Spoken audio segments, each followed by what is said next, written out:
இப்போ விபச்சாரத்தை ஒழிக்கணும்னா மதுவை ஒழிக்கணும், பரோட்டாவை ஒழிக்கணும். அது மாதிரி உடம்புக்கு தீங்கு தருகிற உணவுகள் எதெல்லாம் இருக்கோ அதெல்லாம் ஒழிச்சா தான் விபச்சாரத்தையும் ஒழிக்க முடியும். எதனால் நீங்கள் விபச்சாரத்தை ஒழிக்கணும்னு சொல்கிறீங்க? விபச்சாரம் நமக்கு நன்மை தராது, தீமையை தரும், நம்மை அழித்து விடும், வாழ்க்கையை நாசமாக்கிடும் அதானே? அப்போ அப்படின்னா பரோட்டா சாப்பிட்டா மட்டும் உங்கள் வாழ்க்கை நல்லாவா இருக்க போகுது? அதுக்கு மட்டும் அனுமதி, இப்போ விபச்சாரத்தை மட்டும் ஒழிக்க போகிறீங்களா? எதெல்லாம் உனக்கு தீங்கு தருதோ அது எல்லாமே விபச்சாரம் தான். மதுபானம் வந்து உனக்கு அதுவும் உனக்கு தீங்கு தான் தரும், உன் குடும்பத்தை நாசப்படுத்திடும், நீ சீக்கிரமாக செத்து போகிறதுக்கு காரணமாக இருக்குது.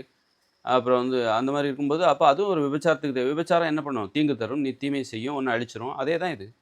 அப்போ இதை மட்டும் விட்டுட்டு அதை மட்டும் அழிச்சோன்னா, மதுபானத்தெல்லாம் விட்டுட்டு விபச்சாரத்தை மட்டும் அழிக்க முடியுமா? அல்லது விபச்சாரத்தெல்லாம் விட்டுட்டு மதுபானத்தை மட்டும் அழிக்க முடியுமா? எதையெல்லாம் நமக்கு தீமை தருகிறதோ அதை எல்லாமே நீ அழிச்சாதான் விபச்சாரத்தையும் அழிக்க முடியும்.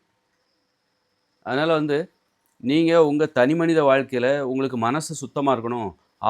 அந்த விபச்சாரம் உங்கள் மனசில் ஆபாசமான ஒரு தேடல் இருக்குது. அதாவது எவ்வளையா நம்ம வந்து வளைச்சு போடணும் அப்படிங்கிற மாதிரியான ஒரு எண்ணம் இருக்குது. அல்லது ஒரு பொண்ணுக்கு வந்து உங்களுக்கு கல்யாணம் ஆகிடுச்சு, உங்கள் கணவருக்கு உண்மையாக இல்லாமல் எவனையாவது கரெக்ட் பண்ணணும், உஷார் பண்ணணும், சைடில் வச்சுக்கணும் அப்படிங்கிற எண்ணம்லாம் வருதுனாலே அதுவே நீங்கள் அப்போ அந்த நேரத்தில் ஒரு விபச்சார மனநிலை உங்கள்கிட்ட வந்துருச்சு.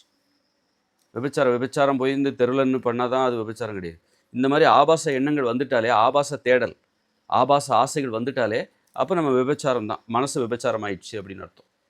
அப்படி இருக்கும்போது அதை எப்படி சரி பண்ணுறது அப்படின்னா, உணவுகளில் உங்களுக்கு தீங்கு தரும் என்று உங்களுக்கு தெரிந்தே தீங்கு தருகிற உணவுகளை சாப்பிடக்கூடாது. இப்போ பரோட்டா சாப்பிட்டா தீங்கு தரும்னு உங்களுக்கு தெரியும், அதை சாப்பிடக்கூடாது. சாப்பிட்டீங்கன்னா அப்போ இந்த ஆபாச எண்ணங்கள், இந்த ஆபாச தேடல், ஒரு கள்ள உறவு, இது போன்ற ஒரு ஆசைகள் வரதான் செய்யும். அப்போ நீங்கள் நல்ல எண்ணங்களை ஏற்படுத்தினா நல்ல உணவுகளை சாப்பிட வேண்டும். நீங்கள் செய்கிற எந்த செயல்லையுமே உங்களுக்கு தெரிஞ்சு அழிவை தரக்கூடாது. தீமையை தருகிற செயல்களை நீங்கள் செய்யக்கூடாது. உங்கள் அறிவுக்கு தெரியாமல் செஞ்சாலும் உங்களுக்கு இந்த மாதிரி ஆபாச எண்ணங்கள் வரதான் செய்யும்.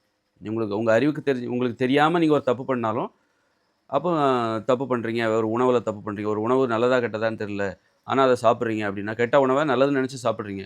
அப்படி இருக்கும்போது அது தீங்கு தரும் அந்த உணவு. ஆனால் உங்களுக்கு தெரியல, நன்மை தரும்னு நினச்சி சாப்பிட்றீங்க. இப்போ விஷத்தை வந்து விஷம் இருக்குது தெரியாமல் அது நல்லதுன்னு நினச்சி குடிக்கிறீங்க.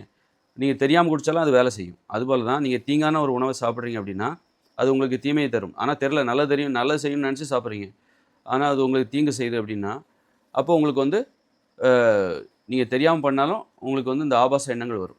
இது எல்லாமே தொடர்பு தான், ஒன்றுக்கொன்று. இதை பண்ணால் அது இப்போ வந்து ஒருத்தர் லஞ்சம் வாங்குறான்னு வச்சுக்கோங்களேன், அவனால் எப்படி ஒழுக்கமாக இருக்க முடியும்? அவன் வந்து மது அருந்துவதற்கு அதிக வாய்ப்பு இருக்குது. லஞ்சம் வாங்குறானாலே மது அருந்துறதுக்கு வாய்ப்பு இருக்குது. ஏன்னா இது எல்லாமே ஒன்று தான். லஞ்சம் வாங்குறது உனக்கு கேடானது, ஒழுக்கமற்ற. மது அருந்துறதும் அதான். அப்புறம் மது அருந்துகிற ஒருத்தர் லஞ்சம் வாங்கிட்டாலே விபச்சார ஆசைகளும் வர ஆரம்பிச்சிடும், ஆபாச தேடல்கள் வர ஆரம்பிச்சிடும். அப்போ நான் வந்து லஞ்சம் வாங்குவேன், ஆனால் வந்து பாலியல் உறவுகளில் ஒழுக்கமாக இருப்பேன் அப்படின்னா உணர முடியாது. பாலியல் உறவுகளில் ஒழுக்கமாக இருக்கணும்னா பண விஷயத்தில் நீ நேர்மையாக இருக்கணும். நான் என் மனைவிக்கு உண்மையாக இருப்பேன் அப்படின்னா, இப்போ பண விஷயத்தில் உண்மையாக இரு, எல்லா விஷயத்துலையுமே நீ நேர்மையாக இருக்கணும். நான் இந்த விஷயங்களில் மட்டும் நேர்மையாக இருப்பேன், இங்கே நான் நேர்மையாக இருக்க மாட்டேன் அப்படின்ட்டு உன்னால் சரி இருக்க முடியாது. எல்லா விஷயத்துலையுமே நேர்மையாக இருந்தால் தான் நேர்மையாக இருக்க முடியும்.